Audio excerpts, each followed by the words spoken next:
Welcome to Recipes for Grief, heartfelt storytelling for feely foodies.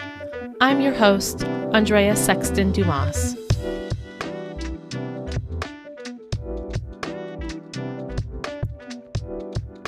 Hello, everyone. Welcome to another episode of Kitchen Table Talk with Andrea, Recipes for Grief, episode 18. I am delighted to mark with all of you that Recipes for Grief had its 1-year anniversary. It has been quite the learning experience, but I'm just very grateful to be here. I'm just very, very grateful to be able to record, to have access to technology, to be able to share soulful conversations with all of you, as well as my own little musings off to the side on my kitchen table talk, and to have feedback from all of you. Thank you for taking the time to listen, for subscribing, for rating, for sharing the podcast, for DMing me and letting me know how certain conversations and topics land with you. It just means a lot. I've tried to keep this as like a creative experience and have fun with it, but I do take it seriously. Maybe sometimes too seriously, and learning how to bring more play into my life, into my expressions, learning how to let my inner child come out a little bit more. And that's just very challenging, on a personal level. Like, I tend to take things very seriously, Capricorn sun and ascendant all day. So, a little bit of is my nature. And then we also live in say it with me, everyone, capitalistic, imperialist, racist, sexist society that tells us that we shouldn't just do things for funsies, that we have to monetize all of our interests, that we have to build a business and pull ourselves up by our bootstraps. And so it can be challenging to keep experimentation and creativity and play at the forefront of our attention. So I'm doing the best I can, allowing myself to change through this experience, allowing the podcast to change. My sister recently asked, shout out to sister. Hey, sister. My sister recently asked me, like, well, how was the podcast changing? How are you changing through this? And I'm like, I don't quite know yet. I don't I don't really know. I think as time continues and there's more and more space to reflect on what is happening with the podcast, what is happening in the conversations and relationships that I'm building, what's happening in the ether, I think I'll be able to look back eventually and say, this is how I've changed. This is how the podcast has changed. But, in the meantime, I'm sure you all have noticed we have new podcast art. I was considering, should I call this season 2, since the change of the artwork coincided with the 1-year anniversary? And I decided against it because I know myself and I'm going to keep changing things about the podcast. I will keep changing as an individual in my own time. And it may not always be on the timetables that we have become accustomed to, like months and years. It might be a random Tuesday and I changed something. So I didn't want to call it season 2 because I just need to have that space and that ability to flow and change things when I feel called to.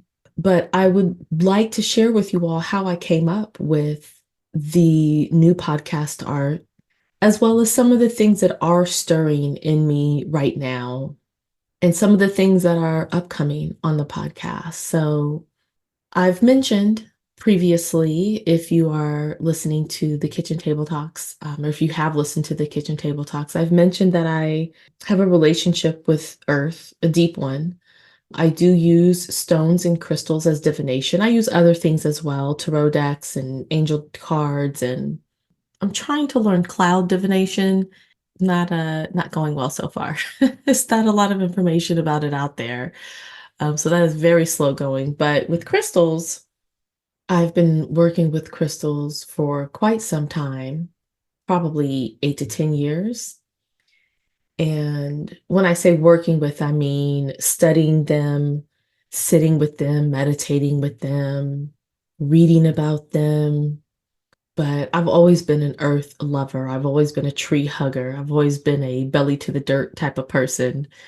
Um, I had my first, I can remember my first rock companion in the summer between fourth and fifth grade. That was the first time I left home. My father had passed away. My mom was living in a convalescent home, and I went to go live with my mom's sister. That only lasted 4 months. A conversation for a different day. I know I always say that, but I got to stay focused, y'all. So I moved away from Oakland to Huntington Beach, which is like the literal opposite of West Oakland. And I was very lonely. It was a very challenging time. I got my period that summer. I was not with my grandmother. I didn't have my dad's family, all of my aunts and my cousins and my uncles and my neighbors, the people who I grew up with, I was gone. I was very lonely. And I had a rock and I used an orange marker and I made polka dots all over the rock. And I think I even wrote on the rock, like my pet rock. And I would just keep the rock with me in my backpack. And it's interesting. I'm remembering that summer because my aunt, who I moved in with, her and her family actually had a trip to Europe planned. And, me moving in with them was a wrench in the cog. And so for 2 to 3 weeks, I actually lived on Catalina Island with my aunt's mother-in-law. So not only did I move, but then I had like a mini move in between my move. Um, my aunt's mother-in-law was an older white woman. She was an alcoholic, kind of did her own thing, let me do my own thing. So I basically had free reign of my entire day and night living on Catalina Island for a few weeks of that summer. Um, and that's just a drastic change from my life in West Oakland. I wasn't allowed to do anything. I wasn't allowed to go anywhere. It was, church and prayer and family, honey, that was it. And I was able to go to the movies on Catalina. When I say get to, and I'm forgetting the woman's first name. I can remember her last name. I won't say it just out of privacy reasons, but she didn't care what I did. So when I say I got to go to the movies, I would just go to the movies by myself. I remember going fishing. There were some men out on the pier, and of course, I'm by myself. And they were like, "Do you know how to fish? You want to fish?" I was like, "Yeah, sure, whatever." And yeah, I was fishing with these strange men. I'd go onto the beach. I had one friend who was a few years older than me. She was allowed to drive her grandparents' golf cart. So we would drive down to the beach on the golf cart and get candy and lay in the sand. And I don't really know why I'm telling this story right now. It's kind of odd that it came up because I was talking about my pet rock, but as I'm thinking about the change of that summer, the podcast changing, um, another, AKA title for this episode could be How Palestine is Changing Me. I've been talking a lot about that with some close friends. And there's the Octavia Butler quote that I hold in my heart so dearly from Parable of the Sower, a book I've recommended on here more than once. If you haven't read it, please read it. Go ahead. It has informed so much of who I am becoming. And there's this stanza that repeats through the book. All that you touch, you change. All that you change changes you. The only lasting truth is change. God is change. So perhaps this episode, is talking about change. I don't know, but that's kind of what's on my mind as I'm speaking to you all. So I say all that to say I changed the podcast art. When I first launched the podcast, I was going for bright colors, wanting the podcast artwork to be noticeable and impactful. My personal color is yellow. That's my favorite color.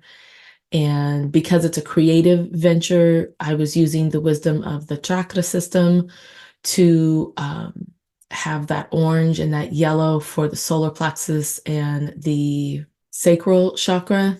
It's funny because I did pull crystals, I pulled stones for the launch of the podcast, and those colors were not what came up for the launch of the podcast, but I knew what I wanted for the podcast art, despite of the crystal divination that had me thinking about the podcast and what is the purpose of the podcast. For those who were interested, the initial crystals for the podcast launch included it was amethyst, lapis lazuli, or is it lazuli? I never know, y'all. This is the problem when you read things and you're not hearing other people talk about it. I'm not exactly sure how it's pronounced. But y'all know the stone I'm talking about. It's a very popular, beautiful blue stone. Of course, amethyst is that gorgeous purple. And then the other stone that I pulled is actually cowbone. So, amethyst it's just a high vibration stone, right? It's your crown chakra. It's high vibes, it's sobriety, loving kindness from the creator. It's a wonderful stone. Lapis, I call it lapis lazuli, could be lapis lazuli. But the lapis stone is this beautiful, intense blue. It usually has some gold-looking occlusions. It's a communication stone, right? But the beautiful pyrite, which is another stone, another quote unquote crystal that moves through the lapis, it balances the fire. Sometimes communication can be really, really strong. You can use your voice to say really intense things. It might upset people, all of this, but the pyrite really infuses it with beauty. It's a very beautiful communication stone. It's a very intuitive communication, instead of maybe like a forceful communication, which is reminding me of a different crystal that I want to talk about, but we're going to save that for a different day as well. And then the cowbone. Um, Cowbone, we're talking life and death, right? Bone, literal earth, structure, durability. As a Capricorn, bone really speaks to me. It's the infrastructure, right, of our bodies. And so had I used those crystals to initiate the podcast art, it would have been, purple, blue with a little bit of sparkle for that pyrite and an off-white for the cowbone. But I wanted to go with a strong cover art, so I did. And it's been changed. So the stones that I pulled for this next season of Recipes for Grief, however long this particular vibe lasts, the three stones are mangano, which is a type of calcite. It's like a milky pink calcite. Garnet, which is my birthstone as a January baby, and howlite. So I'm going to speak about each of these and then read from the book Crystal Basics, which is a pocket encyclopedia for crystals, just to share with you all a little bit more about what these stones represent for me. I've said this before, I'll say it always. I feel like with divination, yes, we can use the source material. We can study what other people say, experts, quote unquote. But also what happens when you don't have a book, when you don't have access? What did our ancestors do? They weren't sitting around passing books around. That wisdom was transferred from one generation to another. That wisdom was transferred from spirit into the human brain, into the human mind, into the human speech. So I always do both. I sit with a crystal, I sit with a card, whatever I'm divining with, I sit with it first to see what does it speak to me? How does it work in my life? If I'm using crystals over time, I have a story about those crystals and my experience, how they show up for me as someone who recognizes patterns.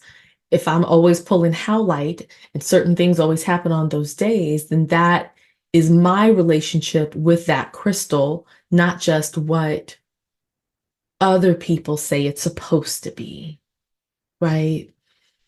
So with Mangano, this crystal is actually the very first crystal that I bought for an altar for someone else. So a friend of mine, I actually spoke about her in the last kitchen table talk, my friend Dragonfly. When she was diagnosed with cancer, I built my first altar with intention. Um, I would submit to myself and you all that we build altars all the time. My body is my altar. The way I dress, those stones and crystals and jewelry that I wear is an adornment of this altar called my body. When you place cute little things on a windowsill, things that you love, that is an altar. Um, but I remember when she was diagnosed, I didn't really know what to do. I didn't know how to help her. I didn't know, how to be a friend. Um, and so I came to what my grandmother always taught me, which is prayer. So I created an altar in my home, a small spider plant. I got a Buddha statue because my friend Dragonfly was Buddhist. And I got a crystal. I went to the crystal store and just used my intuition to say what beautiful stone can I put on this very small altar on my bookshelf that is a sacred place for me to pray for my friend.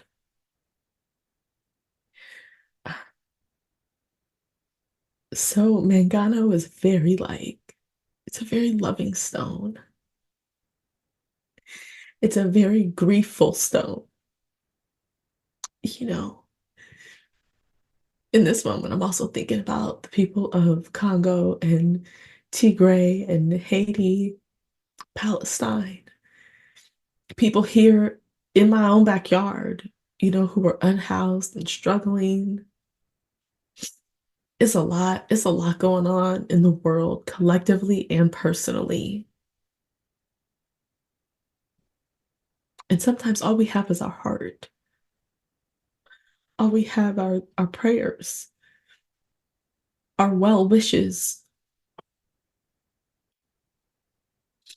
I'm sure so many of us, if we had a magic wand to just make everything better and fair and equitable, we would.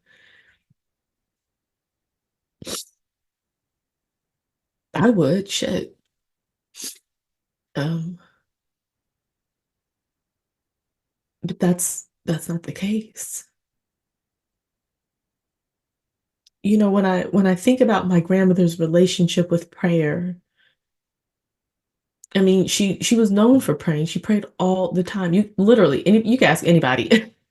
Anyone who knew my grandmother was like, she was going to get you to pray. She was going to pray for you. She was going to talk about God and Jesus. That was her whole personality. And over the past 5 years, with my own um, health issues and things that I've been dealing with, COVID, the collective, I understand why she prayed so much, especially as a Black woman who was born in Louisiana. She didn't have any power.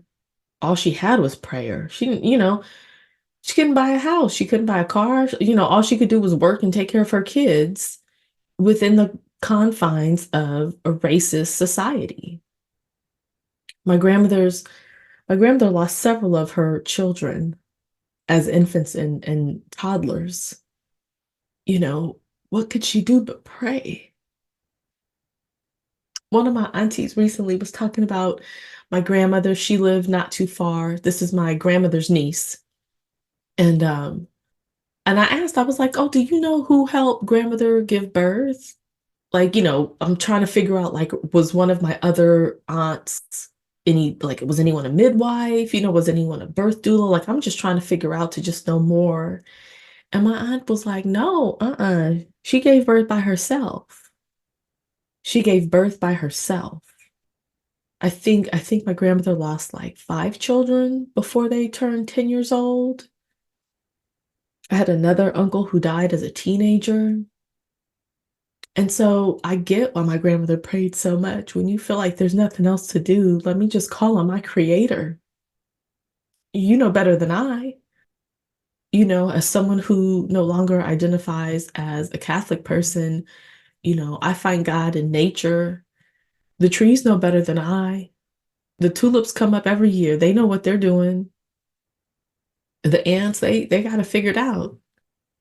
So, that's what I think of when I look at this mangano. It's this just very milky, thinking about mother's milk, right? Like this just very intuitive, heart-based, like, universe, take the wheel, please. This is what the book has to say. And of course, as always, anything I reference will always be in the episode page of your podcast player. Like I said, I'm not going to read it all. So this book actually refers to the solar plexus chakra as well as the heart chakra for the psychological healing. It relaxes, it invites relaxation and forgiveness, soothes troubled emotions, helps in overcoming anxiety, worry, bitterness, and fear, promotes an open-minded, friendly attitude.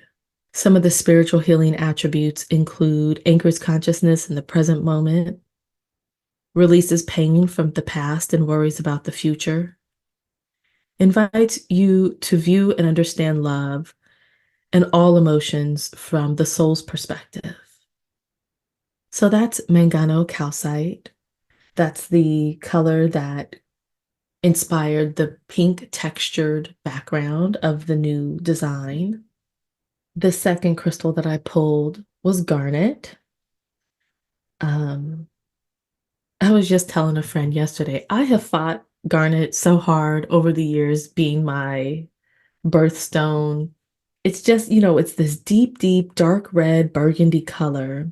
And I do love burgundy, I really do. But the FOMO in me wants something fun like aquamarine or peridot, Um, Sometimes garnet can be so dark it almost looks brown or even black. There's something really beautiful in that. It reminds me of blood, just straight up. It reminds me of dry blood. It reminds me of the heart, like the blood that keeps us alive, pumping through our hearts. It's a real serious stone in that way for me, which is maybe some of my trepidation around it. Um, I feel like Garnet ain't playing with me. And so, again, just going to the book and speaking on my own, like it represents the root chakra. That's what this book says. My understanding of the chakra system also would tell that to me, but it's like root plus heart, root plus heart. The book says it counteracts isolation, provides motivation and stamina, invokes passion, sensuality, creativity, and romance. Some of the spiritual healing attributes include unconditional love, facilitates connection to the divine. But for me, it's almost like bone for me. Like it's like family. It's like blood. It's like life. It's truth, I guess, in that way. Going back to this quote from Octavia Butler, all that you touch, you change. All that you change changes you. The only lasting truth is change. God is change. I quoted that once when a friend or person who I knew said that their grandparent was in the process of dying and they were having a really hard time accepting that. I don't know if it's helpful to give a dying person a quote, but this idea that God is change, whatever change is happening, can I see the creator in that? Again, just thinking about the Palestinian people, something that has been so, and Muslim people straight up, like one of the things that has been so moving to me since October is to see the faith of Gazans. They remind me of my grandmother, the way that they speak and the way that she spoke. God had, you say good morning and they respond, God has blessed me with a good morning. You say, I hope things get better. By the will of God, things will get better. That's exactly how my grandmother spoke. You know, mm, this gumbo you made is good, grandmother. Thank you. God blessed us with this food to eat today, and all praise goes to God. Um, and again, using the word God in this episode, I don't really, I mean, I feel like I've talked about my personal beliefs, but let's just go there. Like, creator, the universe, that, the Big Bang, that which has created us. Like, I can no longer subscribe to the Christian God that I was raised with, an old white man in a beard in the heavens, judging all of our actions. That's so limiting. When, I'm looking out of my window right now, I see the squirrels in the grass, I see birds flying, I see the trees budding in this here springtime. The sun is shining down upon us. Like, life itself is a miracle. And what is God but not life? Give me another 6 months, and these same trees, the leaves will be dying, the grass will be dead. The squirrels that I'm looking at right now may no longer be alive. And what is God but not death and the renewal and the rebirth all over again, cycle after cycle? This is what I think about when I look at garnet, y'all. Straight up. Straight up, it just reminds me of life and the systems that are bigger than our human systems. When I showed my husband the artwork at first, he was like, "Does burgundy go with pink?" I'm like, "Of course it does." Of course it does. And the last crystal that I pulled, I often will pull three crystals, unless I feel called to choose less. Sometimes my finger will pick up more than one at one time, but this was a three crystal situation for the new podcast artwork and framework. And so the third one I pulled was Howlite. So one of the things that I remember reading about Howlite, and it has stayed with me, is it was kind of, I forget where I read this, but it was talking about like it helps you sleep. And somewhere else I read it was saying something about like grandmother energy. And like for me, that just stayed and it has merged. When I was a kid, I used to take naps with my grandmother. She would tell me to come get in bed with her, and she would say, my back is cold. I need you to keep my back warm. So I need you to hug me.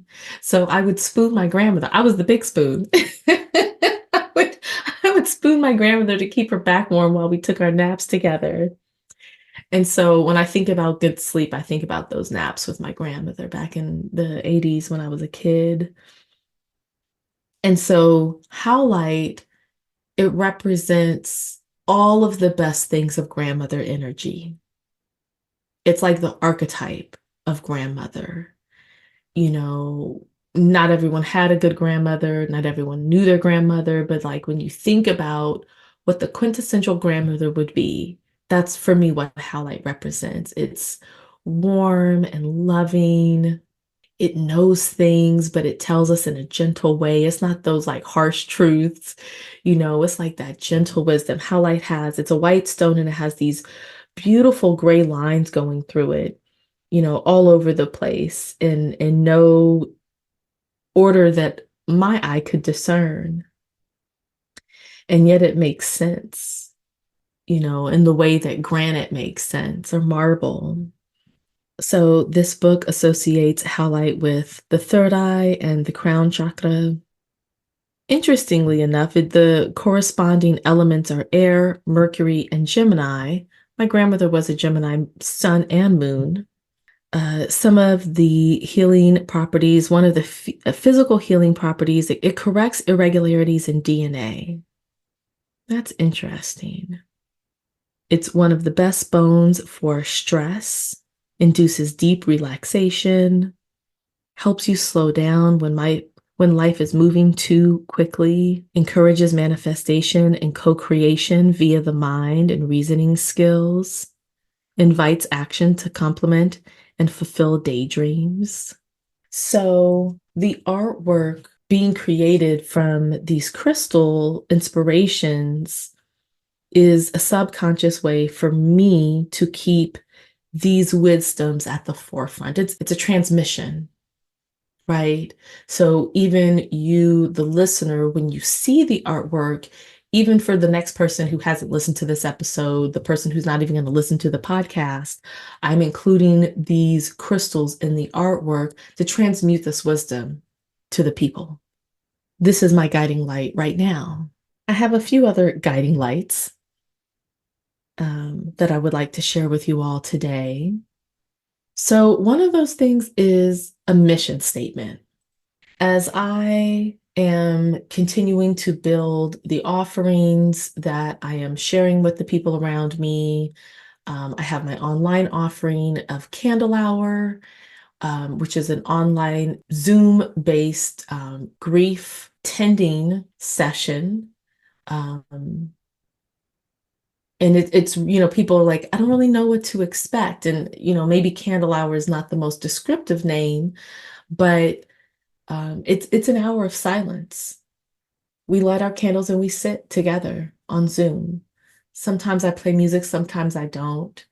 I have to follow how I'm feeling in any given situation, which again, it may not be helpful for the person who's looking for a lot of consistency, who says, I want to listen to soft music every single time. But it's like, no, sometimes you need gospel music. Sometimes you need full silence. I was experiencing a great deal of sacred rage in the winter months.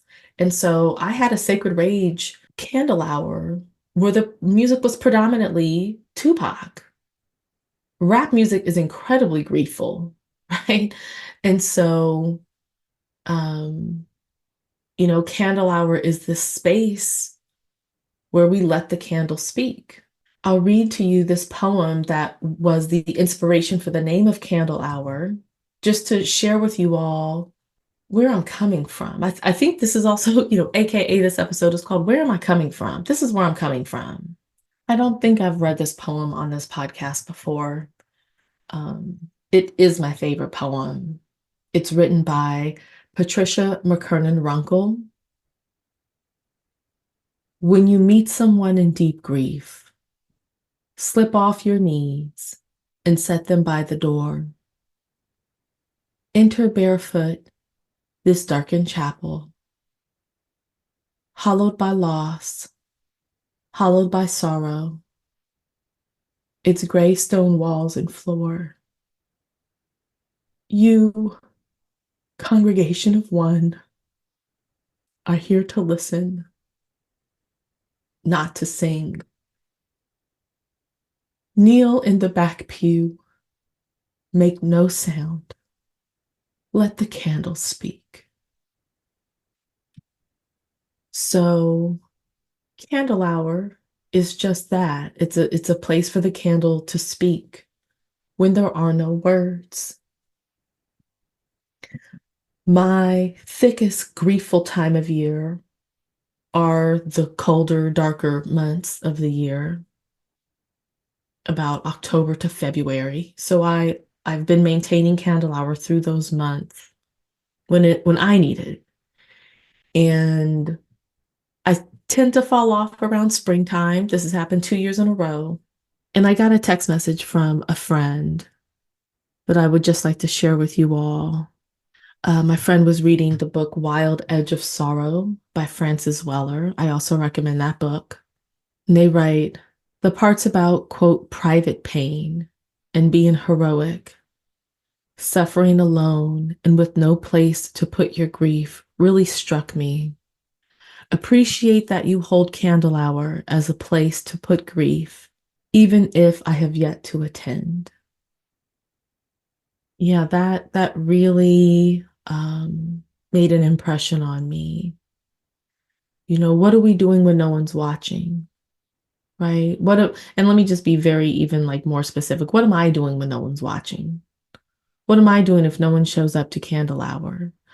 I'm over here fretting because I'm like, oh, I'm tired. What if my Zoom doesn't work? And it's like, fuck all of that. We must grieve. We must grieve. Whether we're alone, whether we're together, we must light the candle, make no sound. The candle speak. I recently started an offering in person, a grief tending ritual. I had to cancel my first one because I had the chicken pox. Story for a different day.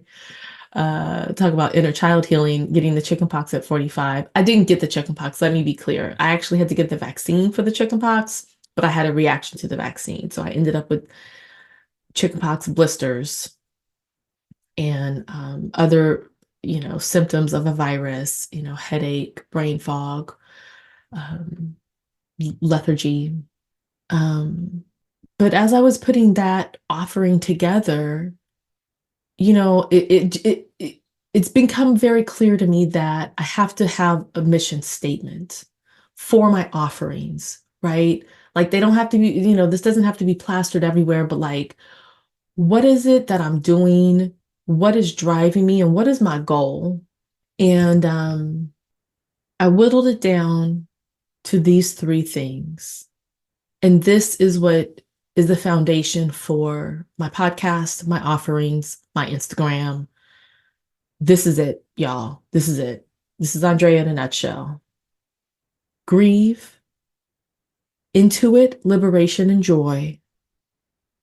Die well. As always, I have more to say about this. I wrote out a much longer mission statement with a lot of words that I'm still going to read to you all. But when we go point blank it, this is it right here. Grieve, intuit, liberation, and joy, and die well. I'm wanting to tend to the dying and the grieving and the joyful. And are we not all dying? Are we not all in the process of going home eventually, hopefully, long time from now? Are we not all grieving? Again, this Octavia Butler quote, the only lasting truth is change. And when change happens, there's often a loss. Again, if we turn to nature and the leaves are changing, they're turning, from green to orange to brown, they're falling off the tree. Those leaves are dying. I don't know if a tree grieves its leaves, but I know as humans, when we change and we have losses, even the losses that we want to lose, right? There's still a griefful process that is happening. Even when wonderful things happen, there's still a change. And so making space for grief it's everything. If you're not grieving, child, you're not living. I am here to host conversations and hold space and facilitate rituals where it is safe to feel feelings. I am here to utilize presence, meditation, divination, nature, and natural trance states as a foundation of support. Let me elaborate on this. Many of you know, many of you may not know, I am also a clinical certified hypnotherapist. There are a lot of things that have saved my life. Therapy is one of them. Hypnotherapy is another. By using natural trance states to work with my subconscious, I have been able to see myself and see life in many different perspectives. As a naturally intuitive person, if we go back to the Harriet Tubman episode, which if you haven't listened to it, stop everything, go back, listen now. But if we go back to the Harriet Tubman episode, like I really was wondering for like quite some time, like really, what is the purpose of intuition? It is for survival. It is for change making. It is a transmission from your creator. And you can also, again, just using again, I'm doing crystal divination, but I'm using my intuition to build a relationship with the rocks that I hold so dear.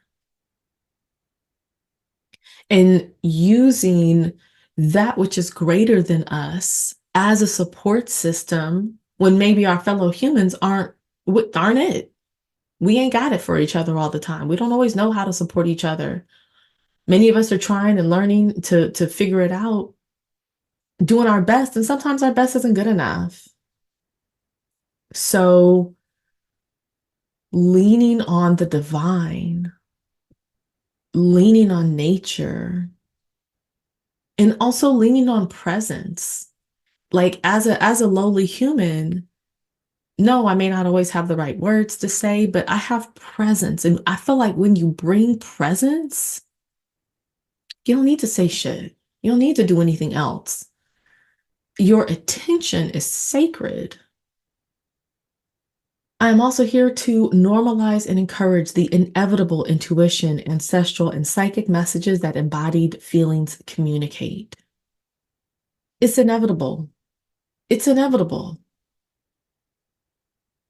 The more we become embodied in our bodies, right? The less we're disassociating, the less we are shrinking away from being fully inhabitants of our bodies. Like you feel things. You feel things strongly. Your feelings are a communication. And listening to those communications, like it will inevitably bring you to a path that you didn't even realize was there. This is my experience. And this is what I witness in other folks. I haven't really spoken a ton on the podcast about my parents and my grief of losing my dad at an early age. But it was all consuming. It was all consuming. I actually shredded my childhood journals because they were so dark. Like they were so, so, so dark. And I just disassociated for like decades. I just couldn't deal with it. When I started working with a therapist and then became, more interested in spirituality and then, learned more about hypnotherapy, I kind of creeped back into my body. I kind of tippy-toed back into myself and coming back into my body, being able to locate and identify the different feelings that arise, then allowed me to understand other things. So I feel like intuition is inevitable. And if we are not using our intuition for joy and liberation, we're wasting it. We must divest from these systems that are keeping us worn out, worn down, war torn. It's nonsense. It's nonsense. I am also here to further my own womanist education and decolonization so that we may divest from and free ourselves from capitalistic, imperialist, white supremacist, heteropatriarchy. If that sentence, if you're like, Andrea, I have no idea what you're talking about, let me know. I was actually thinking like it might be helpful to do like a definitions episode.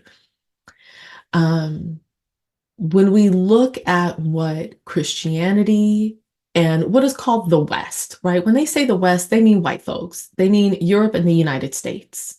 And maybe Australia is included in that as well. But when we look at what, quote unquote, the West has done to us, to all of us, our foodways, our waterways, our spirituality, our relationship with the dead, our relationship with wisdom, like everything has been poisoned. We no longer listen to elders with wisdom because maybe they don't write a book But if you sit at the foot of an elder, they will tell you incredible things. And I'm not just saying old folks, because all old folks ain't wise. I'm talking about true wisdom keepers. In our society, the older you get, the less valuable you are. That's insane. It's truly, and I don't use that lightly. I don't mean to use a language that is meant to dehumanize people who were having mental health issues. It is unfathomable to my heart to think that there's a world where my grandmother is not someone I should listen to. It's heartbreaking. I am also here to lend all of my efforts to creating the possibility for each of us to die well. What does it mean to die well? The end of life doula program that I took is called Going with Grace. What does it mean to go with grace? You might want to die a different way than I might want to die, right?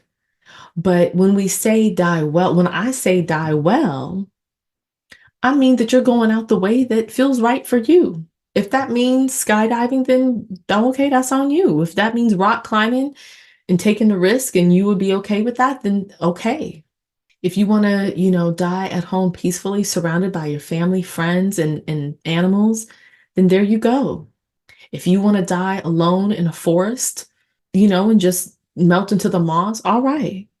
But I can tell you what I know is that the people and the parts of the planet that are dying in famine, in war, with missiles and bombs, that is not dying well. Those beloved people do not have an opportunity to die well.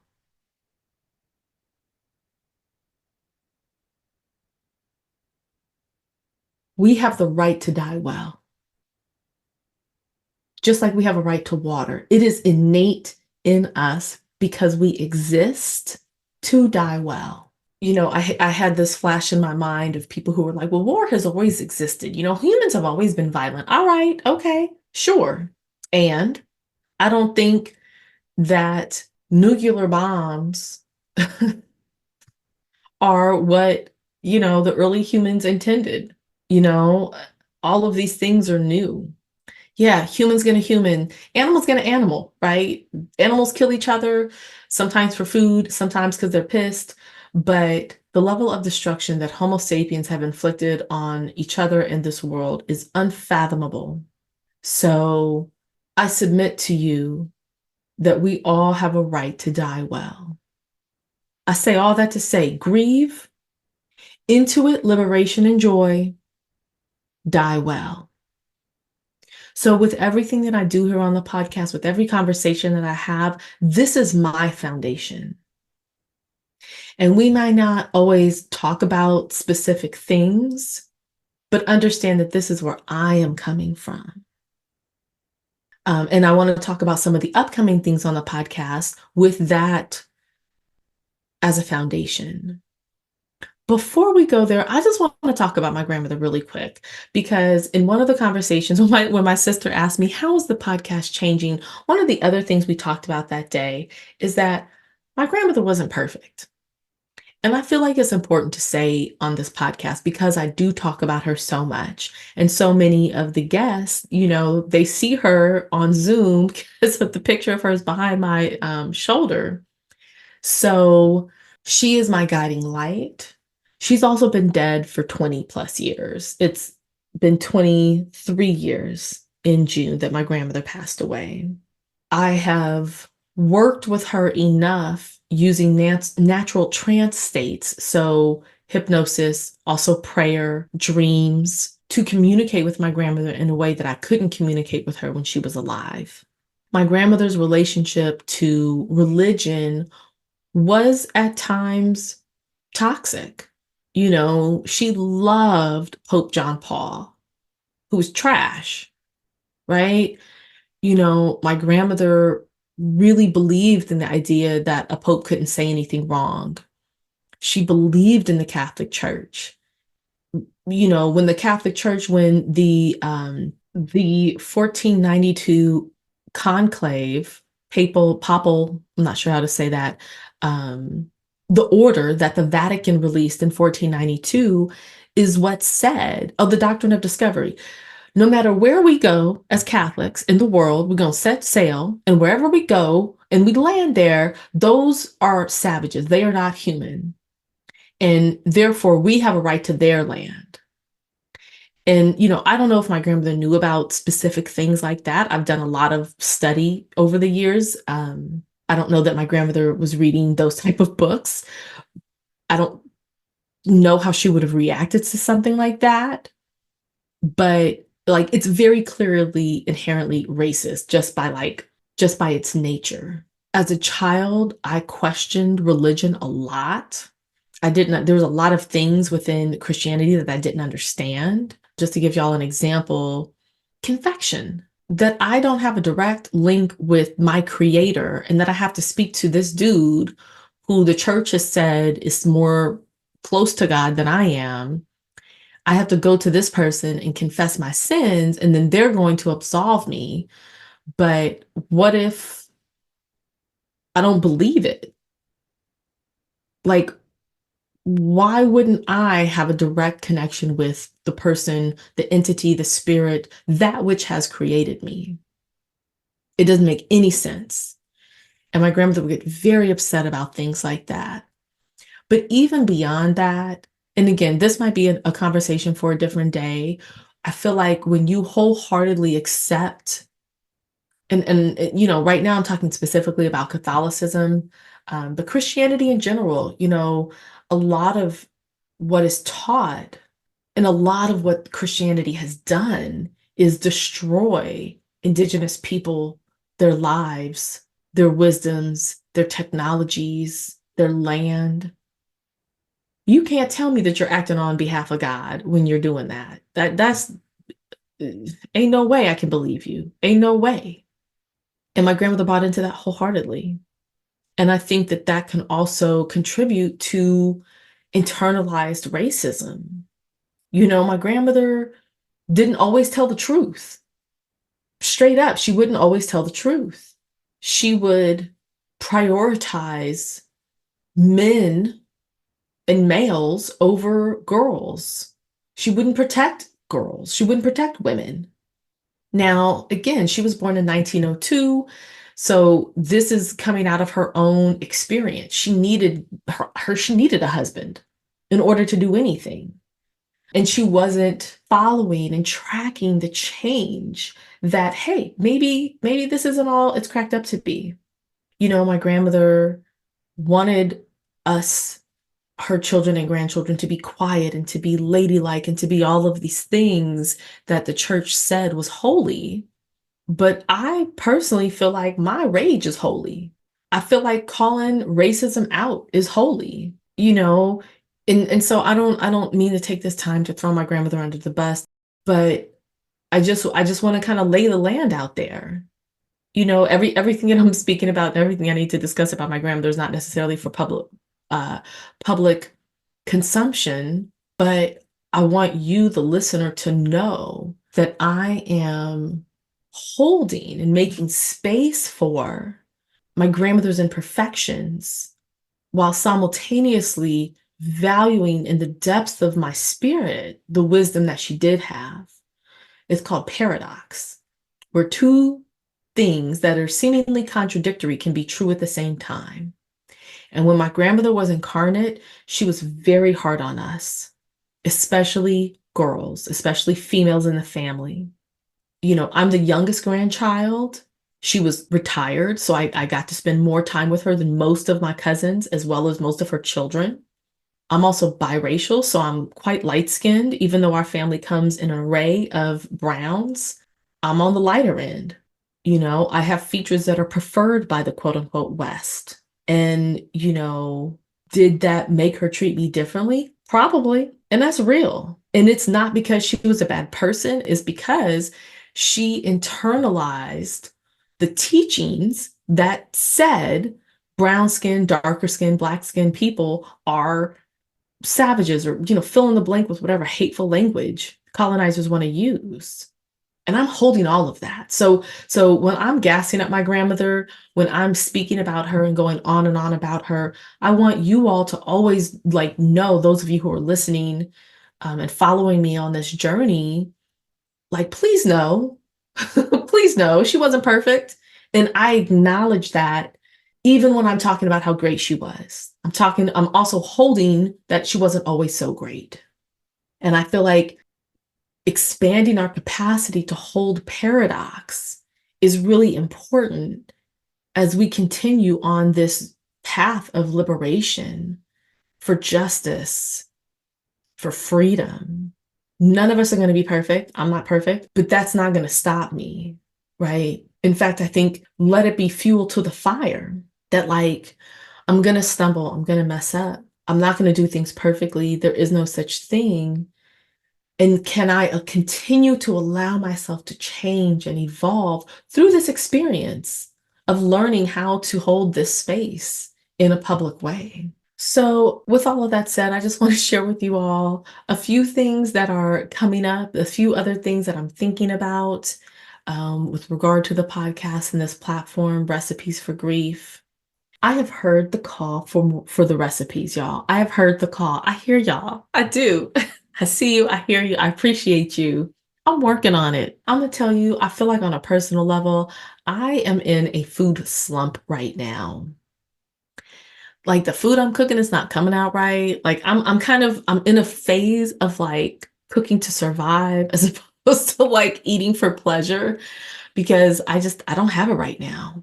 So eventually, I do promise y'all that it is my hope to have recipes attached to the episodes, even if we don't talk about food in depth in an interview episode. I would still like to have a corresponding recipe for those of you who are looking for recipes and looking for ways to expand your palate and explore other food traditions. I'm working on it. I appreciate your patience. Um, it's on the to-do list, y'all. I promise you. um, and that said, upcoming will actually be a new segment of the podcast called Feelings About Foods with Caroline and Andrea.